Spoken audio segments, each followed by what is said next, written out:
Greetings, gaming citizens, Mike here. Anyone that knows me will tell you that Pokemon is very near and dear to me. It was the first ever game series I got into with Sapphire on the Game Boy Advance, and since then I've been a Pokemon fan, for better and for worse. With Scarlet and Violet having wrapped up its DLC in January and the Switch's successor supposedly on the horizon, it will be interesting to look back on how the franchise was handled during the Switch era and give my opinion on what I want to see from the Pokemon franchise going forward. Before we get into it, I want to be clear that this video was not made with the purpose of slandering the Pokemon Company or Game Freak. Rather, I'm simply making observations and offering my opinion on what I personally would like to see in future games. I know the Pokemon community likes to hate on opinions that aren't theirs, so I ask that everyone please be uncivil in the comments down below, as that is really good for engagement. While you're down there, let me know what you would like to see in Pokemon games on Nintendo's next system. First off, I would like to see more development time given to Game Freak. Let me explain. 2019 saw the release of Pokemon Sword and Shield, the first main series games in the series to appear on a home console that weren't remakes like Let's Go Pikachu and Eevee. One may expect the jump from the 3DS to the Switch to take quite a while, and generally speaking, you'd be right. However, in reality, these games probably only had about 2 years of production, with full-scale development starting in September 2017. At this time, Game Freak had also been working on the Let's Go games for a year, and while I won't act like I knew what the development environment looked like, given that Game Freak was working on 2 projects simultaneously, it seems plausible that some resources had been spread thin between 2017 and 2018. Going back to the production cycles, let me paint a picture for you. Let's look at the timeline of mainline releases going back to Gen 2. In 2000, Japan got Crystal. 2 years later, Ruby and Sapphire followed, which were great evolutions of the games, no pun intended. 2 years after that, Emerald came out, which was a definitive third version of Gen 3 that had new features and quality of life improvements. In 2006, there was Diamond and Pearl, and Platinum's 2 years later, which did the same thing that Emerald did. 2010 saw Black and White, then Black 2 and White 2 in 2012, which expanded on Gen 5 story and map. 2013's X and Y didn't see a definitive version, and was notoriously seen as barren and unfinished by critics and players alike, but laid the groundwork for Omega Ruby and Alpha Sapphire a year later, then Sun and Moon 2 years after that. It was around X and Y that we saw the first instance of graphical complexity, with new hardware being a factor impacting the quality of the games. The spectacle of making all 721 Pokemon that existed at the time into 3D models for the very first time surely added more work to make X and Y since they were on newer hardware. The picture I'm trying to paint is that given the mobile nature of the Game Boy and DS lines, 2 years was enough time to improve and iterate on the main series games. With the comparatively complex nature of the Switch, 2 years just doesn't cut it anymore. The graphic standards are way higher, and Game Freak is no longer working with a 240p screen on the Nintendo 3DS. In addition, the scale of the IP makes it so bringing every single Pokemon into the newer games is significantly more difficult. While I do think the DLC expansions have the potential to remedy this, as Scarlet and Violet's Indigo Disc gave us a cool way to encounter Pokemon not in the base game via the terrarium, I would much rather have a slimmed down Pokedex if it means the quality of the games goes up. But more importantly, Game Freak just simply needs more time. 2 years, as I just said, is not enough time for the development team, and while I may not be able to confirm the development calendar of Scarlet and Violet, there is something to be said regarding the quality of those games in relation to how much time was given to develop them. It has gotten to the point where I don't even want Gen 5 remakes yet, because I'm too scared of the games being similar in quality to Scarlet and Violet. Now, before I move on to my next point, I want to present a theory as to why Game Freak gets as little time as they do. It's no secret that Pokemon is the highest grossing media franchise in the world, and it's not even close. With that said, it's worth mentioning where the bulk of that success comes from: merchandise. Now, try as I might, I could not find sales information for the Pokemon franchise, as Pokemon no longer mentions how much the franchise makes on their corporate website as of 2019. However, it is safe to say merchandise is the biggest seller of Pokemon. For every million copies a game sells in a generation, there are plushies of starters or a new trading card game set that sells several times that much. With this in mind, it makes sense that the merchandise of all kinds serves as a high priority, since that brings in the most money and publicity. So while they will try to make the games as good as they can in a certain time frame, Ultimately, they know the merchandise sales will come in droves regardless. Another thing I want to see with Pokemon on the Switch 2 is the return of old features. This thought has been echoed time and time again through the fanbase, but is discussed best by Alex Donaldson of VG247. In his 2019 article covering the lack of a national dex in Sword and Shield, Donaldson says the following: "Feature creep is always a very real thing in video game sequels. With each sequel, a game's feature set gets richer and larger, but eventually some things need to be lost in order for new things to be added." While this quote is largely in reference to the Pokédex, it can also apply to the removal of certain features from past games that players enjoyed. Feature creep is defined by the excessive addition of new features in a product, usually in software or games, and Pokemon has had several instances of this. I'm going to preface this by saying I will not be focusing on the lack of a national dex, as I think such a situation was inevitable for the nature of a game like Pokemon that introduces so many new creature designs every generation. Instead, I'm more so talking about supplemental gameplay features and side modes found within games. The biggest example people point to is Mega Evolution, the first of what would be known as battle gimmicks within their own generations. I know there are other gimmicks in the series that precede this, like Black and White's rotation triple battles. Hell, you can even call having a Pikachu as a starter in Yellow as the first true gimmick, but I'm talking about Mega Evolution as the first battle gimmick that would continue to be iterated on for future generations. If you didn't play X and Y, Mega Evolution allowed certain Pokemon to evolve further in battle temporarily with the use of a Mega Stone, which was equipped as a held item. This would allow the Pokemon to have a new form and sometimes even change its type, like with Mega Mewtwo X's Psychic Fighting type. With a feature that was praised by critics and generally enjoyed by the fans, surely you'd think Pokemon kept this feature in the games going forward, right? Well, Pokemon had other plans. Instead, we were given Z moves with Sun and Moon, which allowed Pokemon holding a Z Crystal to unleash a special move corresponding to the Z Crystal's type. While Mega Evolution technically was still available in Sun and Moon, it wasn't accessible until after the main story.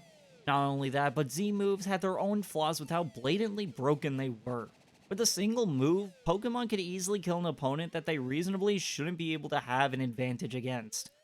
At least with Mega Evolution, you got a boost in stats which gave a tactical advantage and didn't really break the game. Also, yes, I am aware that Eevee's signature Z move was literally just a huge stat buff, but I maintain that Mega Evolution was more consistent with just being stat buffs, as opposed to largely being a superpowered move. Sword and Shield would see another iteration of replacing one gimmick with another with the introduction of Dynamaxing. This allowed any Pokemon to grow to a massive size for 3 turns before reverting to normal size. In the Dynamax state, the only stat that's affected is HP, and that depends on the Dynamax level of the Pokemon. There were also special Dynamax moves for each type that varied in damage output and effects depending on the Pokemon's learned moves.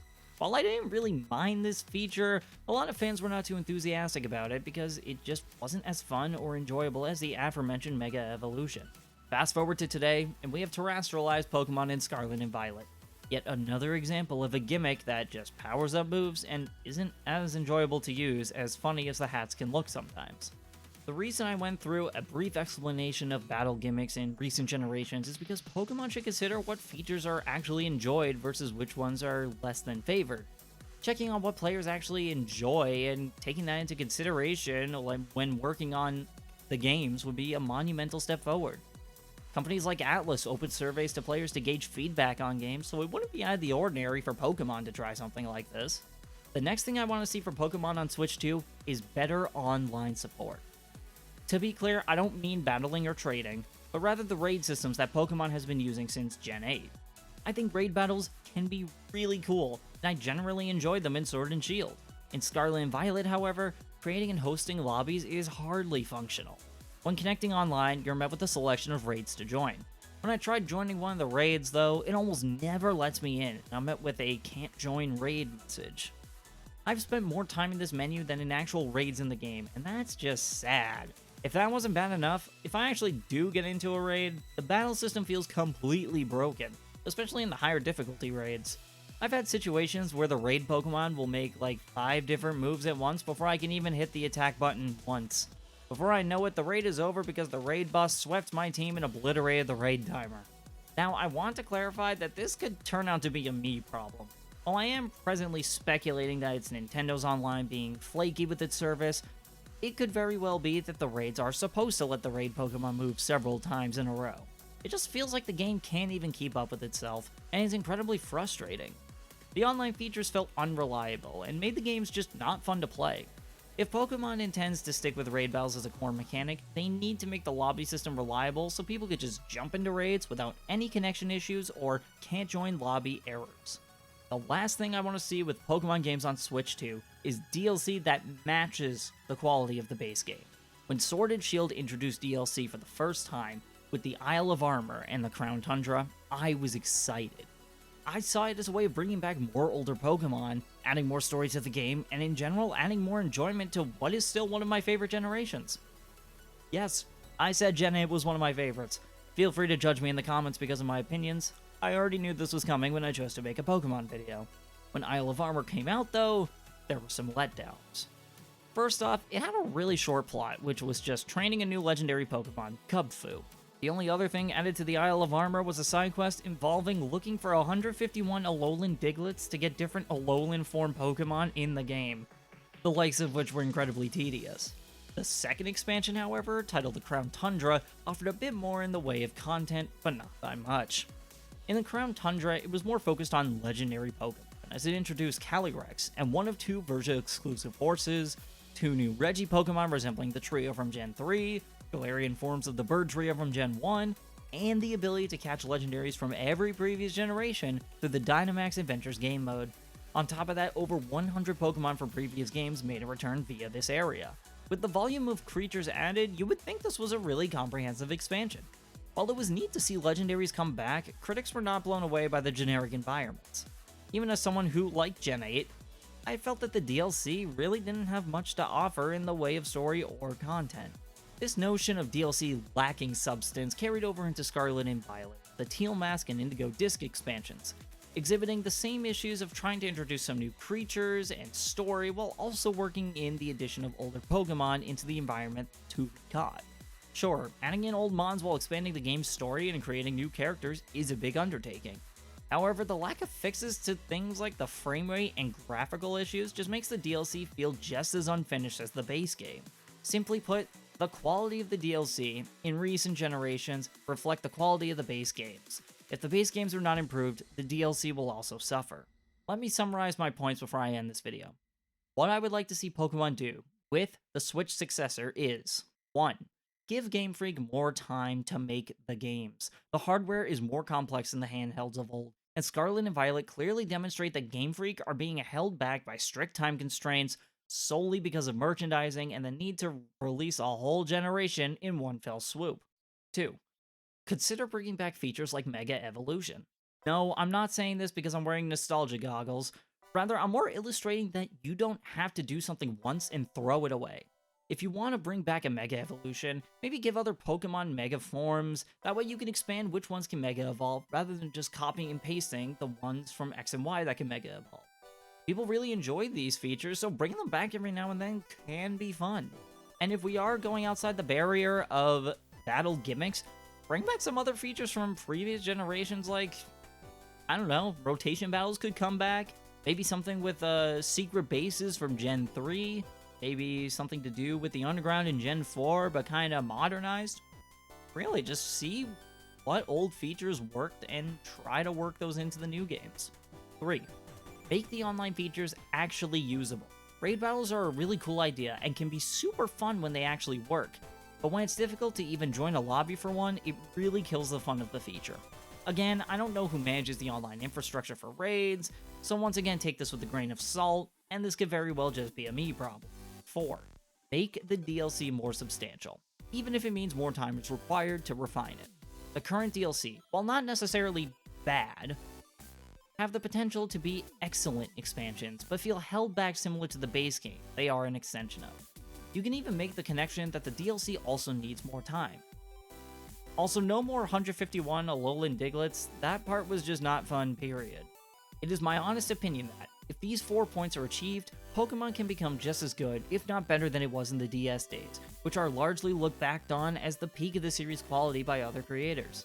I want to make it abundantly clear that I am not making this as a means of insulting Game Freak or the Pokemon Company. I'm only making this video because I have been a fan of the series for most of my life. I think it's only natural that I would want the game series I grew up with to be the best that it can be, like no one ever was, as Pokemon means a lot to me. But I want to hear what you think of both my points made in this video, as well as what you would like to see Pokemon do on the next Nintendo system. Let me know in the comments down below. Stay vibing and thriving, everyone, and I'll see you in the next one. Naturally, I would have ended things there, but this year's Pokemon Day Presents snuck up on me and provided some updates that I think directly addresses the points I made previously. Let's take a look at that. While this year's Presents did just showcase updates to a bunch of mobile stuff like I expected, it was the announcement of Legend ZA that shook things up for me. The content was interesting, yes, but let's look at the end of the trailer. As you can see, it states that it will be released worldwide in 2025. Now, that vague release window may seem innocuous, but consider my first point in this video. I made the statement that more time should be put into the games to make the quality better. With the announcement of Legend ZA, we are seeing the sequence break of yearly releases for the main series. Keep in mind that since 2016, the main series has seen new entries nearly every single year, with the exception of 2021's Brilliant Diamond and Shining Pearl, as those were developed by Ilka and not Game Freak. Now, before you say anything, yes, I am aware that 2020 was only Sword and Shield's DLC, and 2023 was only Scarlet and Violet's DLC. However, for all intents and purposes, I'm going off the assumption that the base games and DLC had the same amount of development resources. Upon further examination of the release timeline, you may say that the 3-year development cycle is making its return, so one may come to the conclusion that Legend ZA won't necessarily be good. However, notice how 2024 is barren for the main series. This to me means 2024, in theory, can be all about putting resources solely into development on Legend ZA.